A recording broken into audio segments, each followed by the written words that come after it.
আজকে হচ্ছে দ্বিতীয় দিন এই যাত্রার, অমরনাথ যাত্রার। আর এখন এসে পৌঁছালাম পঞ্চতরণী ঢোকার আগে এই খোলামেলা মাঠে, যেখান থেকে তোমরা একটা দুর্দান্ত ভিউ পাবে।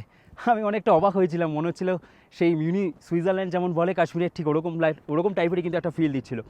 যাই হোক, এখন এসে সেই জায়গাটাতেই পৌঁছালাম যেখানে ভগবান শিব যখন দেবীকে এই গল্প অমর কথা শোনানোর জন্য নিয়ে যাচ্ছিলেন এই রাস্তা ধরে অমরনাথের পথে, তখন যে পাঁচটা জিনিস ভগবানদেরকেই কিন্তু এখানে রেখে গেছিলেন।